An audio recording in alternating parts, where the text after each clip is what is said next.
Well, folks, very warm welcome. We have with us today Andy McIntyre, one of our life members. Big thank you from Mint Real Estate. So big thank you, Andy, for joining us today. Hi, Ryan. How you going? Good, mate. Good. How's your day been? Yeah, good. Not too bad. It's been the weather's been nice. It's not raining, so it's all good. Riding the wave? Yep, exactly. Riding the wave of crazy buyers at the moment, which is awesome. Good stuff. Now, mate, obviously one of the reasons I've been tracking you down to have a chat and share on Facebook, of course, is yours is quite a unique journey because you actually jumped in, boots and all, with fully clothed, having not been in real estate and bought an office. Tell us about that. I don't think I've heard anyone do that, but yeah, tell us about it. Yeah, fully clothed naivety, I think that was, Ryan. Fully clothed naivety. Okay, so I've worked in telecoms pretty much all my life. Joined the Navy at 17 years old as an engineer in electronics, and then came out of there, ended up going into telecoms in the UK, and pretty much my whole career has been based on telecoms. And my very end role was when I moved to Australia. I was sales and marketing director eventually at iiNet, but got taken on in a technical role there first of all. And long story short was I got to a position at iiNet where I was ready for a move. I needed to do something for me. And this guy that has sold me my house, he was a local real estate agent. His name was Jim Massoso. He's a very old, cranky Italian. And we sort of became friends over the years as well. And my wife came and worked very, very briefly for him as well, because she couldn't work very long for him. He was that grumpy. In fact, my kids used to call him Grumpy Jim. So anyhow, so Jim one day said he's selling his business. And I was in a position where I was just over the politics of being in the exec team at iiNet, and I was like, I've got to do something for me, and started looking into buying his business. And my initial plan with him is that he was going to teach me the ropes, and it was all going to be great, So he'd teach me how to sell, teach me how to run property management, etc., etc. And that was in September 2009. And then around the same time, just as I left iiNet, GFC hit. So I bought the business, I'd signed the contract, effectively given almost $1 million to this guy.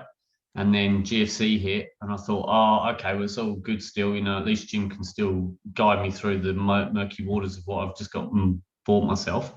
And then he died. So he died in December. So now I was left with $1 million debt, no idea what to do with this company, never run a real estate company before, never run property management, didn't have a clue what I was doing. And then to top it all, I had the board breathing down my neck, because it was Demas were all over me saying, well, you can't run the company. You haven't even got a sales license. So let alone a triennial certificate to run your own business. So I was like, all right, okay, what do I need to do? So ended up having to employ another guy as my licensee, who I thought would be really good at teaching me the ropes as well, but he used to flutter in for one day a week and then bugger off. So literally, I bought a company, and I've gone and worked out how to sell and do real estate on my own until I met you. So that's that. I mean, how did you deal with that stress? I came on the scene, 4 or 5 years later. So I mean, it wasn't like the next year or anything. So tell me about those first 5 years. How did you get by? I mean. Oh, look, the market was screwed as well, because there was more properties on the market than there were buyers, so nothing was moving. Everything was taking a nosedive in prices. We had a little flutter around 2014 where it came back up again, but predominantly, I just hung on and just kept on digging in deep, and Look, and and to be honest, I got to a point where I was so far in debt on this that there was no getting out for me. I mortgaged our house effectively, borrowed against the rent roll, and it had to work. I had no choice. I had to make it work. And I, I think, and I know this sounds really cliche, but I think that's where the military training side of things came in. Yeah, Because survival mode. yeah, and we've got we've got a thing about not giving up and continuing on. When your body's like at a point where it can't carry on, it's only your mind stopping it from carrying on. And I approached the same thing with the business, because I kept on thinking it's going to get better. Tomorrow's going to be better. Tomorrow is going to be an awesome day. It's going to be better than today. And quite often it wasn't. But we just kept on going and just kept on. I just got this belief that if you keep on moving one foot in front of the other, eventually you'll get to a higher ground and you'll be okay. Inertia. So, yeah, exactly. Law of inertia. So how did it come about that you joined Real Estate Brilliance? Look, I actually joined a group called Pittard.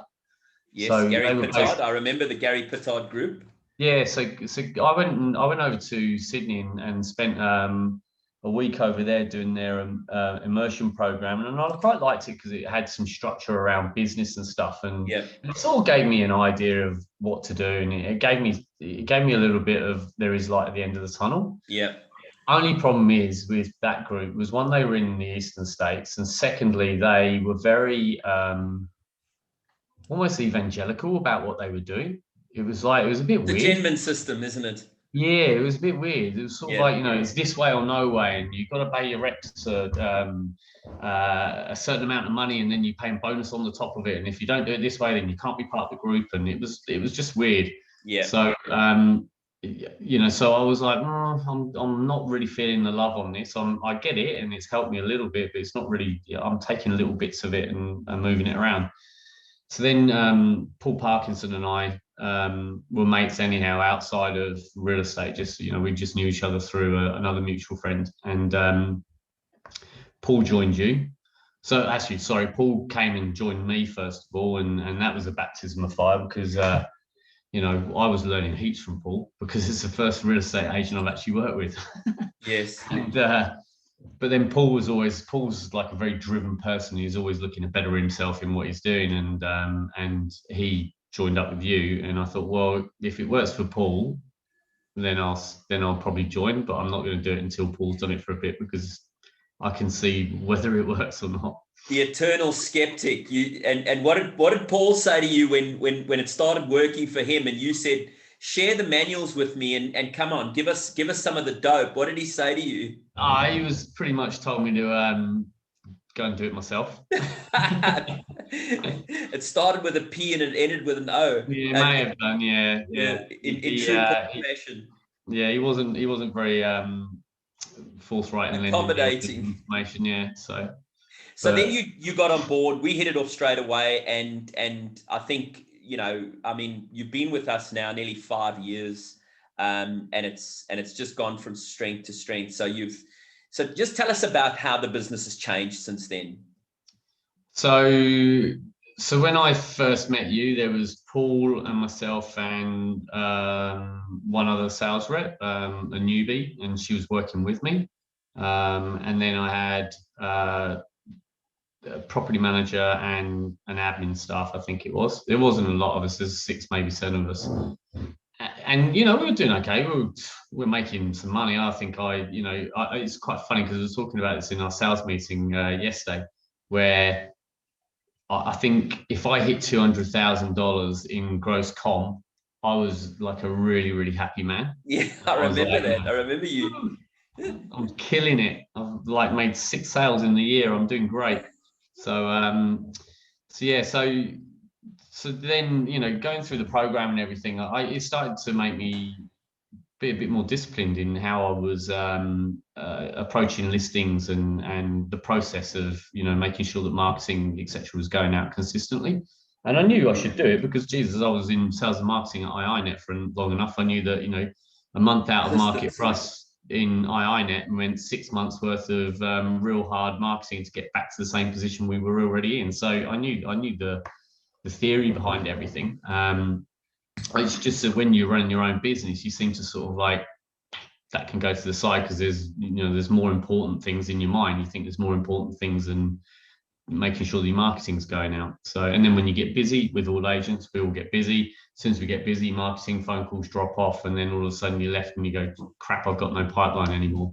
So it was putting in those processes and the strategy that has helped my business, I suppose. And personally, on a personal note, I've more than doubled my com from when we very first met. Not having the best of years this year at the moment, mainly because of our market space of East Freo is just, there's 5 very, very good agents in the area, and we're all scrabbling over very, very few houses. So so apart from that, but as an office, we're having a phenomenal year. So yeah. So you doubled.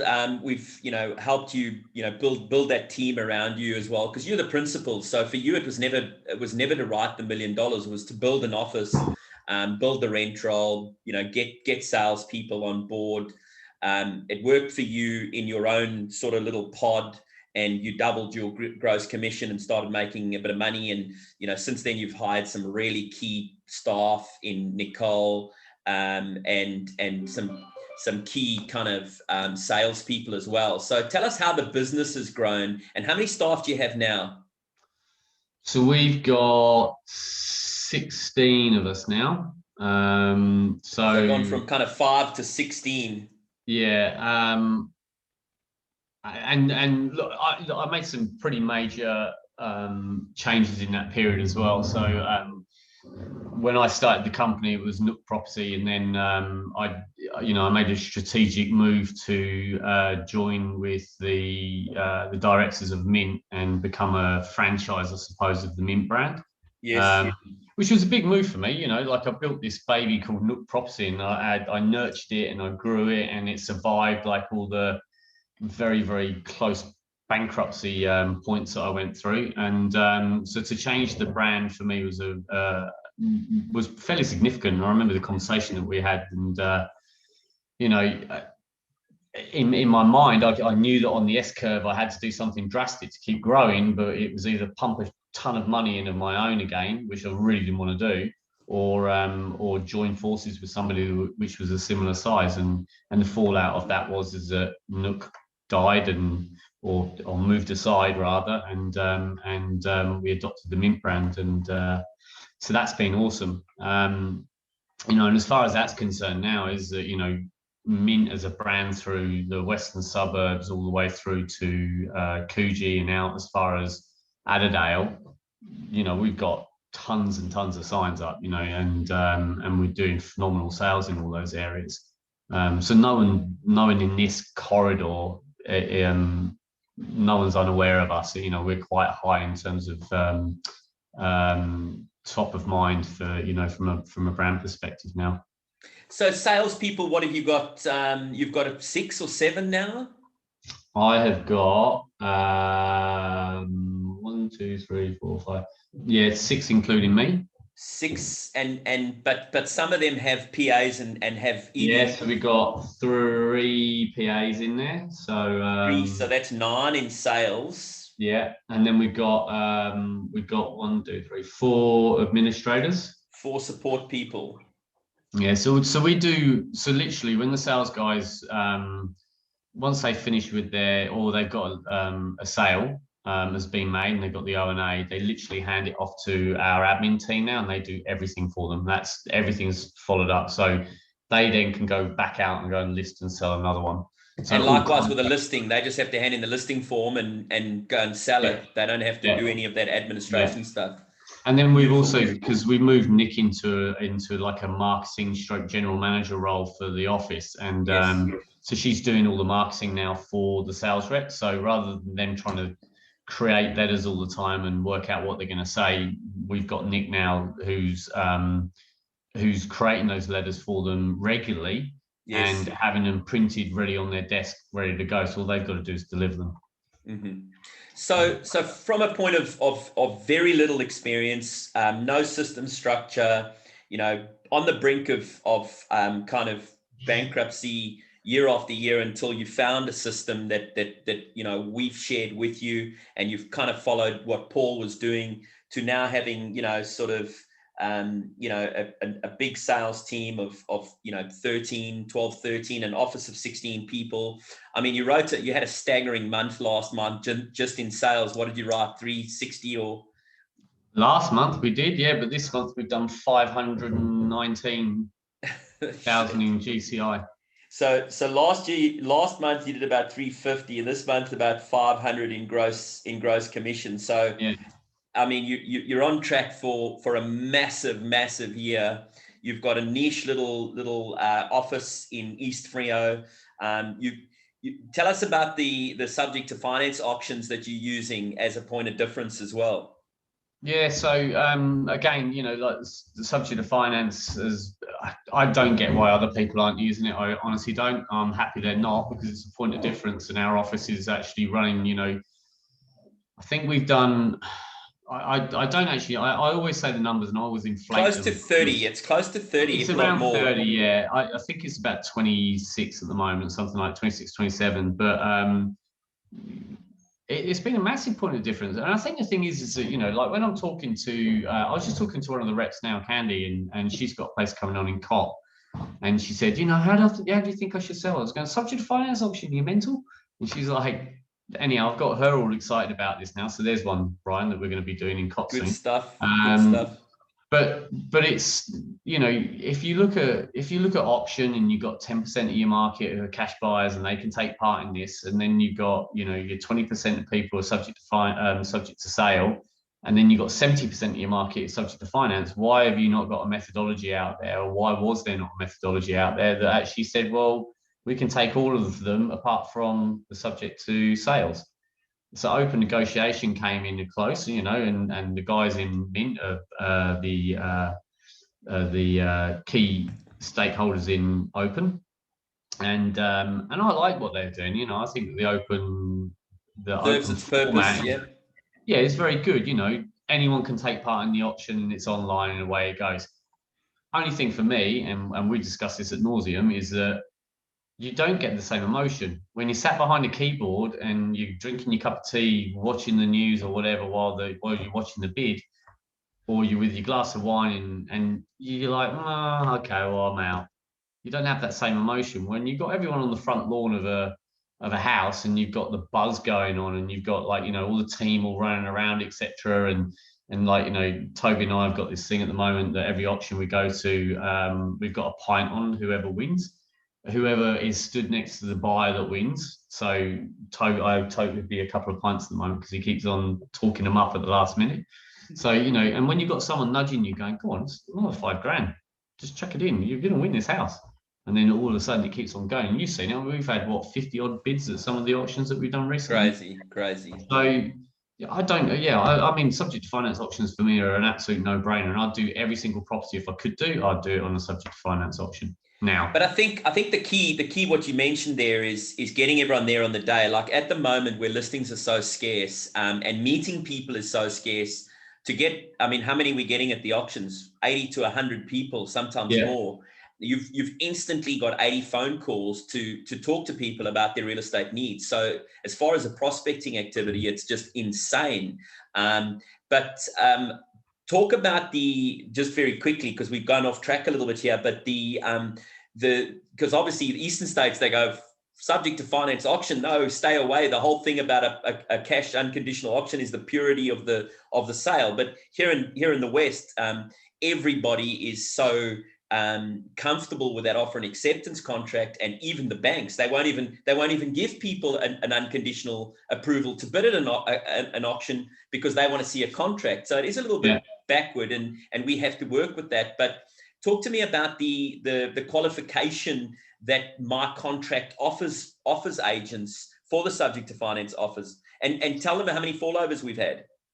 So I was talking to Candy about this. The thing is with the finance part of it is that we obviously try and get citing of the pre-approval, you know, and most people give us a pre-approval, and I think, you know, that's important as an agent anyhow, is that, you know, even if you're doing a private treaty, you should really see the pre-approval prior to setting up a finance clause, you know. But 99% of the agents out there don't do that. They just go, oh yeah, subject to finance, yeah, write that down. And I've had them fall over heaps, you know, when I'm doing private treaty private treaty contracts. With the subject to finance option, is that we not only do we ask them for their pre-approval and cite it, but if they haven't got a pre-approval or they're cash buyers, we also use the warranty, and the warranty effectively says, I warrant I have the money to be able to take part in this option. And that then, I was saying, I was talking to Candy about this no more than 10 minutes ago, and I said the thing is, when you do that, is that you put pressure on these people, because all of a sudden you're saying, well, you said that you got the finance. Now I'm asking you to actually write that you've got the finance. And once something's in writing, it weighs way more than just me saying, yeah, I've got it. Mm-hmm. So all of a sudden they feel bound that they have to have that finance. So that then has meant that every single auction that we've done, and it's been successful, not one of the finance clauses has fallen over. The other great thing about auction as well, Ryan, I'm not teaching you to suck eggs because you already know all this, but the other great thing is the banks look at it and the banks say, well, there was multiple bids on this property. We can't say that it's not worth that much money. So the auction itself actually values the property because it's a competitive bidding environment, and the banks will always value a property at where a competitive environment had been created. So it actually feeds itself its own approvals. So, and I keep saying I'm jinxing myself by promoting this, but we've done over 100 of these and we haven't had a fallover yet either. And I'm touching wood, of course, but and the reason behind it is exactly what you've said, is because our due diligence process prior to auction, where we qualifying people with regards to their finance, we're actually getting them to show us their pre-approval and go into dialogue about their circumstances, is what's qualifying them and getting the right people bidding. And then they're bidding, you know, with ease and spirited bidding to win the property. And we've gone from, you know, having, as you say, you know, 2 or 3, you know, 1 or 2 bidders, if you're very, very lucky, to 8, 10. I mean, you've had, you know, and your team have had sometimes 15, 16 bidders. It's been insane.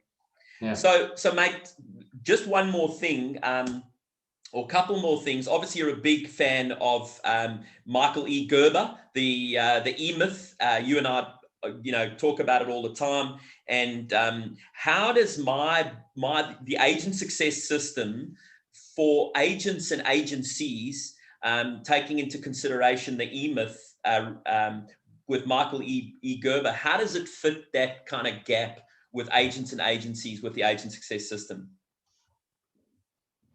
Oh, good question. I think, look, Michael E. Gerber, his book, The E-Myth, is all about systems. That's ultimately what he's saying. You know, McDonald's are not the franchise kings that they are because they didn't have a system in place. You know, look in London, like with Pret a Manger, and they've all got systems, and, you know, Burger King, etc. I think the key thing with how your and his methodology going in line is that they're both systematic. It's like, you know, there's a you know what you're doing. It's the same with, you know, it's the same with the 5-stage selling process. You know what you're doing from stage 1 through to stage 5. There's no question of what we're doing. We know when stage 1 doesn't happen, when we move to stage 2, we know exactly what's going to happen in that. If we make it to stage 3, great. But if it doesn't sell, then it doesn't matter, because then we're going to go back to our database, and then we're going to go back to the market with a price. I can't see how you can run a business or you can do a sale without a systematic approach to what you're doing. Yeah, so huge, mate. And everything that we do in Real Estate Brilliance and the agent success systems and our members and our life members, everything is structured. Everything is a system. We've left nothing to chance. It's all nuts and bolts, pre-prescribed for you. So how has that changed your life? And on a personal note, because you obviously love roaming around, doing adventures. You've got a lovely family. Tell us about how your life has changed in the last 5 years since you're working with in a group like Real Estate Brilliance and the people that you've got to meet and work with, as opposed to the 5 years before that? Because we also talking about, I mean, before kind of December this last year, I mean, the market was crap from even 2015 when you started working with me, but you grew and have, so it hasn't been the market that's grown your business, has it? No, it's definitely been, look, again, I come from a military background. So for me, scrabbling around for the first 5 years, trying to work out what the system was killing me. Everything in my nature is about having discipline in what I do. Whether that be an adventure race, whether it be going off on like an expedition or whatever I do, I know where my exit points are. I know what I'm going to take to eat. I know what I've got to take to drink. It's the same with the businesses, and I truly believe I always use the analogy of like, the expeditions that I do and business are so similar, because you have to plan what you're doing. And I think the thing was, before I got involved with you, was I had a rough plan, but I didn't really have the support to talk to someone and go, hey, what do you reckon about this? Because I have got no idea, and I'd ask Paul, and Paul would go, no, mate, I don't know. So the two of us were like scratching our heads thinking, well, how should we deal with this? And, we fumbled our way through and we got through it. But now it's a lot more, well, one, we're a lot better at what we do, and we're well trained now, whereas before we weren't. But moreover, it's being able to pick up the phone and say, hey, Ryan or Matt or Claire or whoever it is, what do you reckon I should do in this scenario? I've not come up against this one before, and we had a conversation about something that happened with you on an auction via the WhatsApp group the other day. So I think that's the key thing for me, is that there's a support network as well, where I can pick up the phone and go, oh, look, I'm stuffed, I don't know what to do here. So yeah, I love the systematic approach to everything. So, and teamwork. I love being in a team. So finally, mate, what would you say to your, say to people similar to you who your previous self, your previous business, before you reached out and before you got on the program? What would you say to people? What type of tips would you give them? What would you say? Don't do it. Learn a bit about the industry before you come into it. It might help you a bit. I would say get trained. Like before you go and spend a shit ton of money, go and get trained in what you're doing first, and get someone who can actually show you how to do what it is you're trying to attempt to do. Like any new agents coming on, for me, first thing I say to anyone new in our office is like, you need to go away and get yourself trained, and here's a guy, go and give him a call. Yes, it's an investment, but it's an investment in you. Anyone starting their own business, again, look, you can start your business, and the thing is with Gerber, he talks about the fact that most entrepreneurs buy themselves a job. I'm a prime example of that. All I did was buy myself a wage, and it cost me $1 million.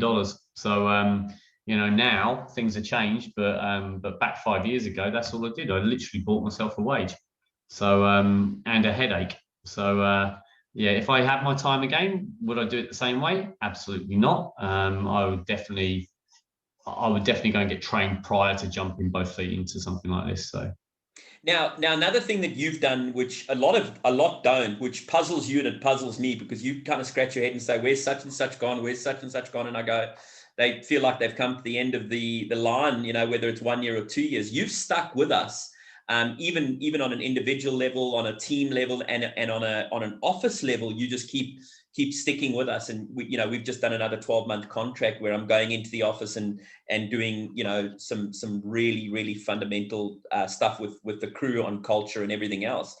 What would you say to people with regards to what training and growing is all about? I think it sounds really cliche, because everyone talks about it. But you can't be the best at what you do unless you've got someone to help coach you. And coaching doesn't necessarily mean that you're being told what to do, because that's not coaching. Coaching is all about being is about being challenged. Shepherded and guided. Yeah, and but also making you think about what you should do rather than, you know, being told what to do. You say, well, what do you reckon you should do? And I go, I think blah blah blah, and you go, that's a good idea. Why don't you implement that? It's not your idea, it's my idea. And I think that's the thing that with the guys that come off this, they go, oh, I know it all now. It's okay, I know it all. It's all good. And it is all good while you're in a booming market. But I've been in a really, really bad market, and I've been in a really bad position where I've been, you know, paying people on credit cards because that's the only money I had left. And it's not fun, you know. So but by having that system in place, all of a sudden you don't need that anymore. And the coaching side of it is that you've got someone to turn to when you're really feeling shit. Because there's many times that I had someone and I looked around, there was no one to talk to. I can go, oh, what do I do? I don't know what to do. I'm you know, it's almost like a little bit of a counselling session. So yeah. So there's always another step, mate. There's always another step, and you've grown with us, and we've grown with you.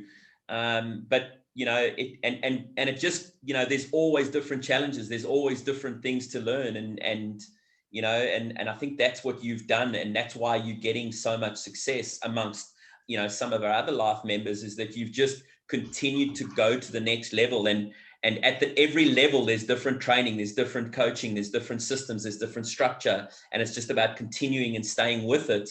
And that's why you're getting the huge success that you're getting. Yeah. So, mate, I just want to say huge congratulations, huge hat off to you. I must be honest, mate, when I first met you and you told me your story, I thought, far out. Seriously? I actually judged your sanity. I thought either this guy's, he's got, you know, kahunas of steel, or he's in the dark somewhere. But anyway, getting to know you as a person, you're an amazing person. You've got incredible patience and trust in people, but more so you're in it to you know, not only for yourself. You're a great leader, and you know, you've you know, bitten off so many different sort of, you know, parts of real estate, and you've done so well. So no one's more deserving than you. So I just want to say from the bottom of my heart, mate, huge kudos to you, huge congratulations. And also from a business point of view, thanks for sticking with us. I know you speak very, very highly of my team and the systems and structure and what we do. And we're forever grateful, mate. So congratulations and a big thank you. Thanks, Ryan. Thanks very much for everything. It's, you know, as I say, it's been a ride, that's for sure, and it's been a good one, this one, rather than the first 5 years. Thanks, mate. Thank you very much. All right, awesome. Take it easy. Cheers. Cheers then. Bye-bye.